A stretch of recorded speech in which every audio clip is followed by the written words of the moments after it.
Are you tired of starting every run by going into the mines? Well, today I want to show an alternate route you can take at the start of any game.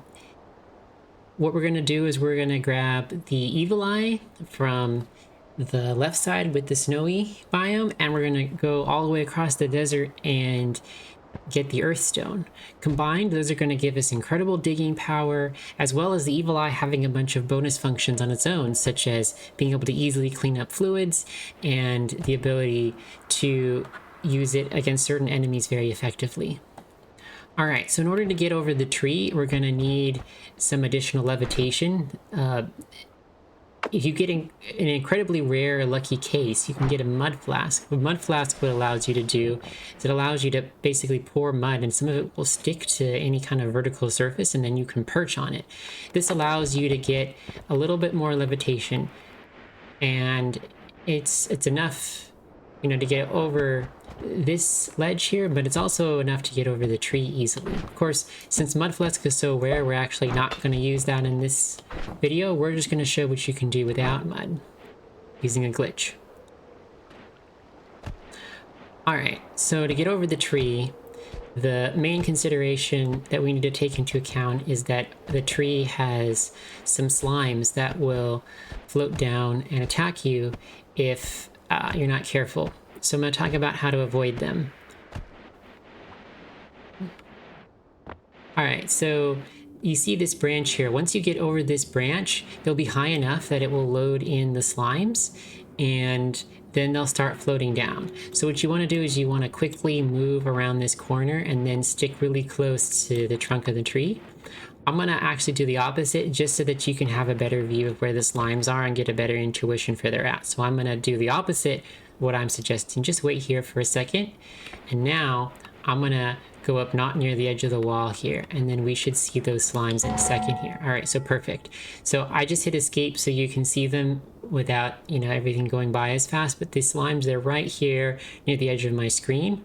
Now, while we're here on this escape menu, if you had been paying attention, I had just ran out almost of my levitation power.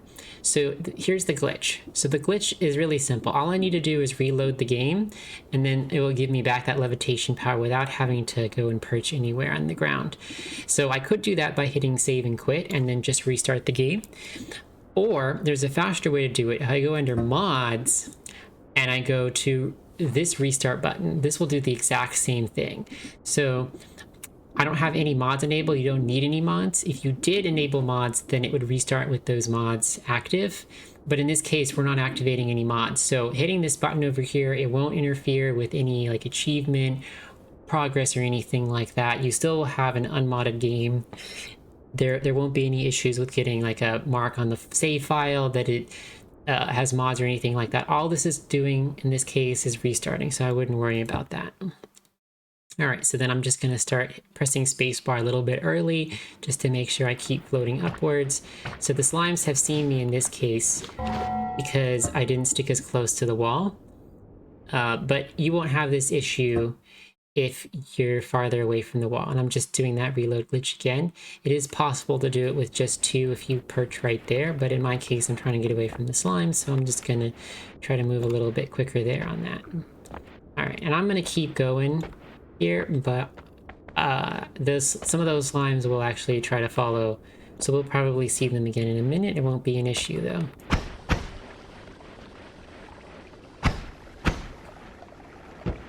I'm just gonna get rid of those explodey things on the way by. Let's go check out and see what the situation is with the eye. Alright, so in this case you can see the eye is a little bit buried underground, and actually right over here, this is another issue you can run into with the pixel scene. So in this case, the pixel scene's a little bit moved over.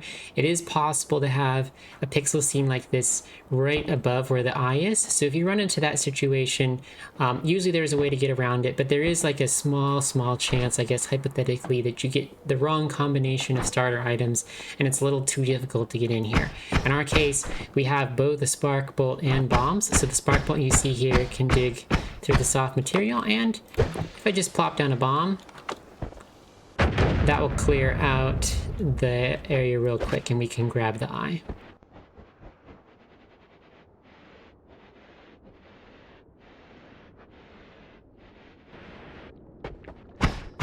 Alright, so you can see we got one of those slimes over here. Over to say hello.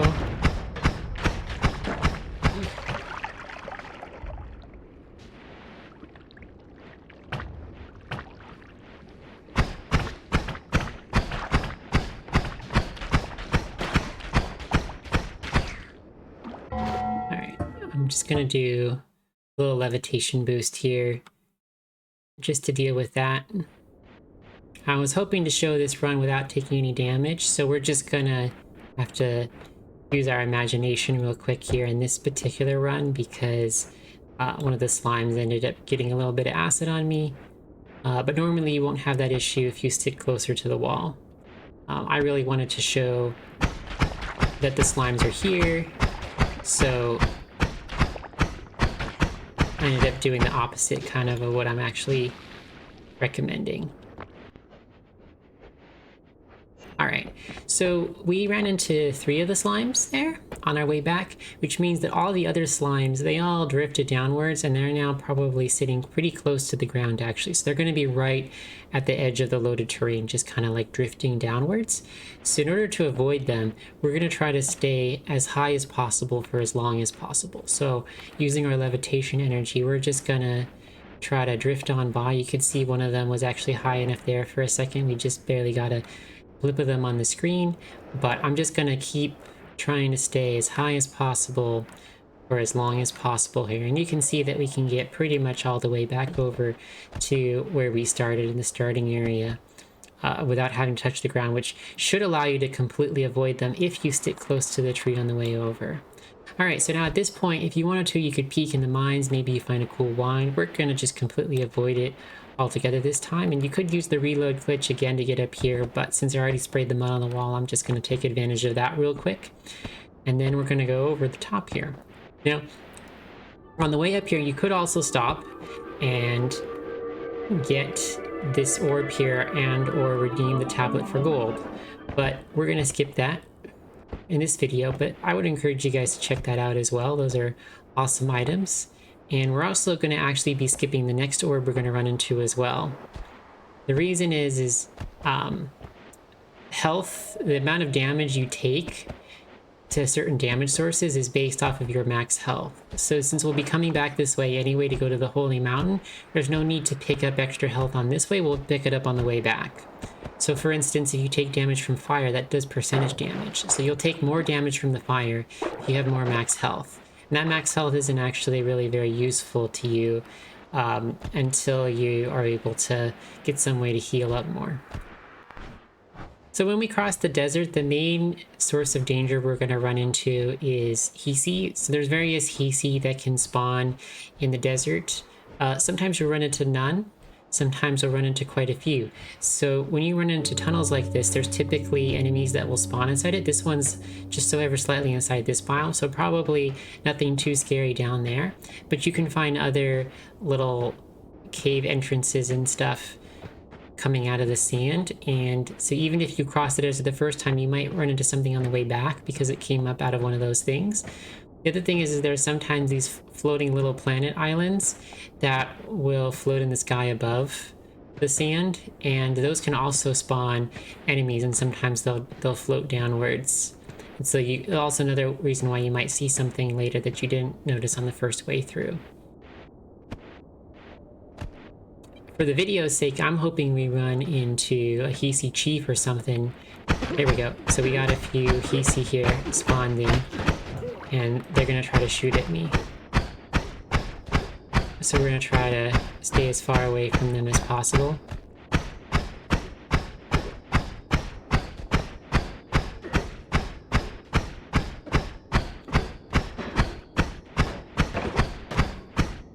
I didn't see a chief in this case, but that's the kind of stuff that can spawn in the desert. So like I was explaining, we're just going to skip right on by this orb because we know we can pick it up on the way back, and also the tablet as well. We're not going to be needing it for this next part, so we can leave it there as well for now. So we're going to be coming up here on the Essence Eater. The Essence Eater is an enemy that you can kill in order to get the Earth Stone. but we first need to get something else before we can do that.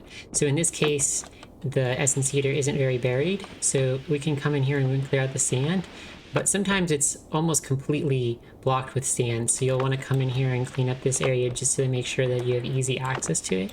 And I also like to do just a little bit of damage to it now because it will save time later. Another thing you can do is that you'll see why this is in a minute. Sometimes it can be helpful to sink down these cactuses a little bit, just to give yourself a little bit more leeway when you're coming through here. Have a few less things blocking you when you come through. Totally optional though. So one con of this method is that we typically destroy this music box when we come back by. So if you're gonna do this music box, you're gonna need to rely on the parallel world copies if you're gonna try this technique.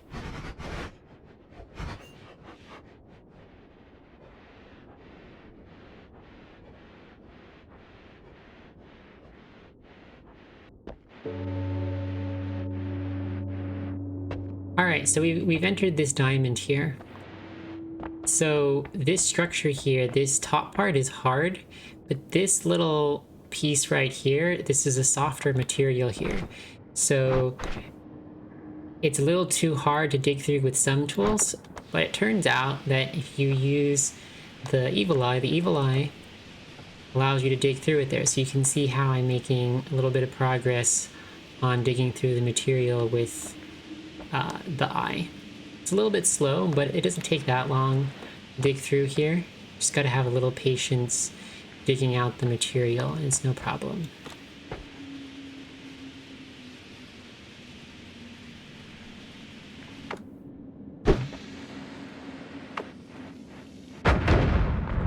Alright, so now that we've cleared that out of the way, this in here is called the Essence of Earth. And we're just gonna grab that real quick. And then the thing I'd be careful about now is the Essence of Earth shoots out these magic missile bolts. Sorry, not magic missile bolts. And they do a little bit of explosion damage. So the problem with those explosions though is if you get caught in it, you'll take a little bit of damage here. So hopefully I can get it all the way across without taking any damage. So I can show off that portion of things. And you can see here, the music box is all gone here. So we're gonna get back our flight and we'll keep flying along here. So I'm being careful not to touch the ground when those little bursts go off, because if you're touching the ground, you'll take a point or two of damage. The other thing is that sometimes it's possible for them to collide with the cactus. It doesn't seem like it's every cactus. It might just be some of the cactus. I haven't really tested out, but I just try to avoid the cactus a bit so that I don't have any issues with taking damage that way.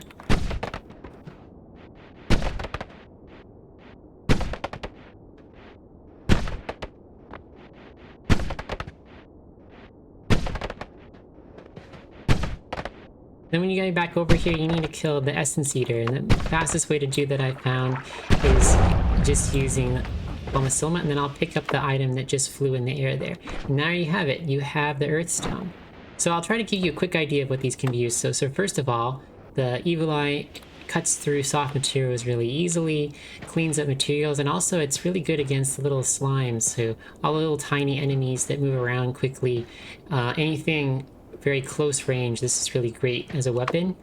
But if we switch over to the Earthstone will turn all kinds of solid material into soil. So you can actually use this to dig down.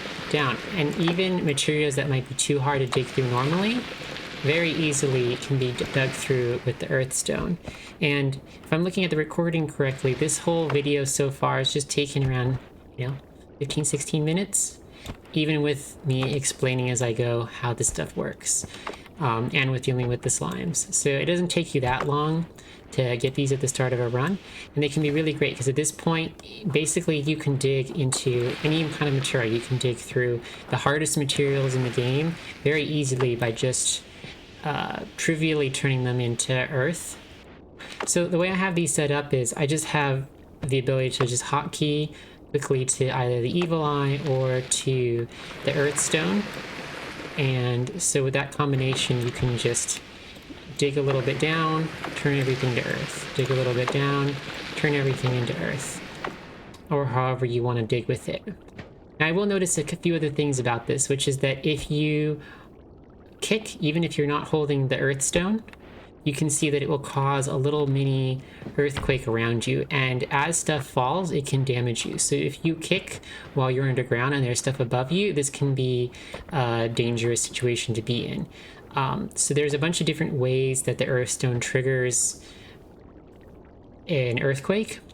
The way you can avoid having that be an issue is that if you just go under options, inputs, and you change whatever you're used to using for a kick to something else, like just something that's a little bit more out of the way, then it can be a lot easier to avoid taking damage throughout your run while consistently holding that stone. So I see a lot of players who, you know, halfway through their run or something, they'll forget that they have the earth stone in their inventory, and then they'll cause an earthquake when they weren't expecting it.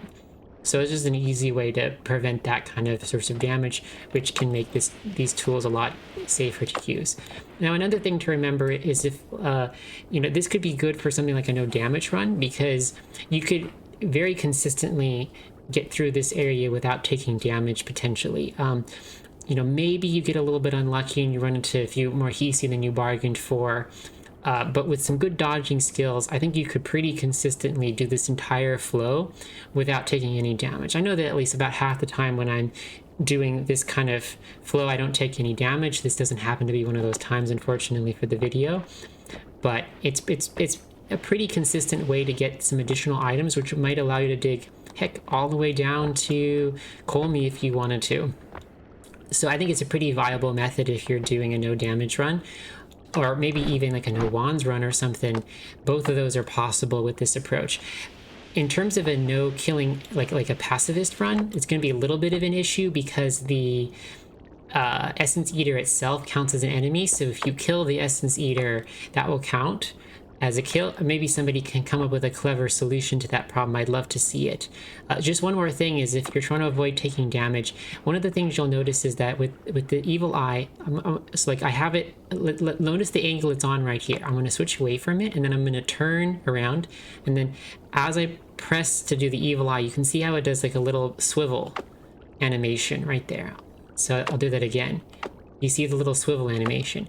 So what can happen is if you have the evil eye going one direction, and then you turn it off and you go completely the opposite way and turn it on, you'll take just a little bit of damage sometimes. So let me see if I can get that to trigger.